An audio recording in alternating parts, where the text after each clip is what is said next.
This is Becker with the Becker Private Equity and Business Podcast. Today's discussion is 5 stories that we're following today, and these hit a variety of different subjects, so please bear with me. First, Disney is even year to date.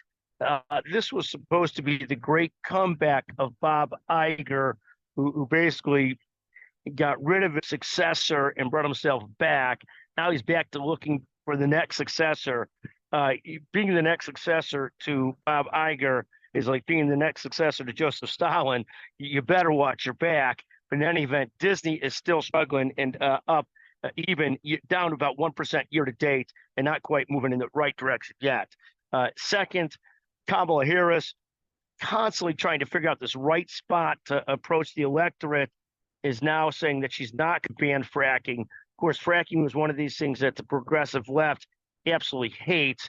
And in fact, you see Kamala try and tilt back towards the middle as she works towards getting elected.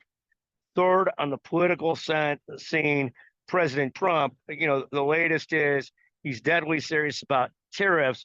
And again, tariffs are also just, to me, overall horrendous public policy, long-term trade policy.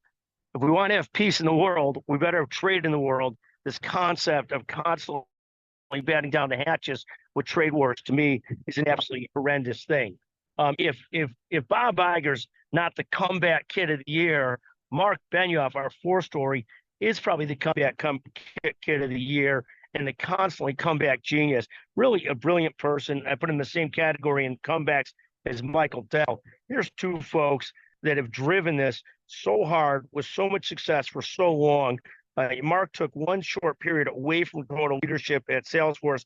That didn't go very well. He came back and has done really, really well.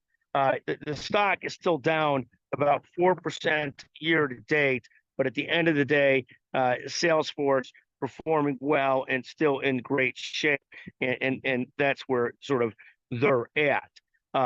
Howard Schultz, along the same lines, came back to take over Starbucks again. Now they brought in another guy. Then they brought in the guy from Chipotle. The Chipotle guy leaving Chipotle has caused Chipotle to go down almost. It's gone down almost 25% since he left. They should have promised that guy burritos and burrito bowls for life to keep him. Just a shame what's going on there. Starbucks gain was Chipotle's loss. Those are the 5th story we're following today is impulse control in golf. And here's what I don't know what the phrase is, what a moron I am. I had surgery, out of golf for almost a month or 2. I came back like I almost never played the game before in my life. And what I'm finding as I come back, that I can't hit a thing. So I did the only thing that a good golfer can do. And this is besides blaming your partner for losing bets today. I ended up in a spot where I went and bought a new club. And this seems to be the answer to all problems in golf, is to go buy another club. That's my 5th story today. I know well enough that I need a 12-step program to stop buying golf clubs, but I couldn't help myself. Thank you for listening to the Becker Private Equity and Business Podcast. Those are 5 of the stories that we're following today. Again, Bob Iger's Disney, nothing going too great. Kamala Harris, now pro-fracking, and absolutely insane to watch that change of position or positional discussion.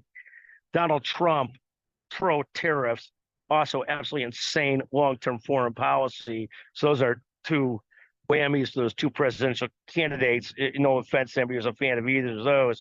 Better comeback stories, Mark Benioff, their stock's up 60% over the last 5 years. Intel also struggling and trying to have a comeback there, but not quite there yet.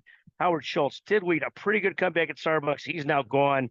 They've now put in the Chipotle guy, but we'll see how that goes. But at least their stock is promising on that news. And then impulse control in golf. Good luck with that. I struggle. Thank you for listening to the Becker Private Equity and Business Podcast.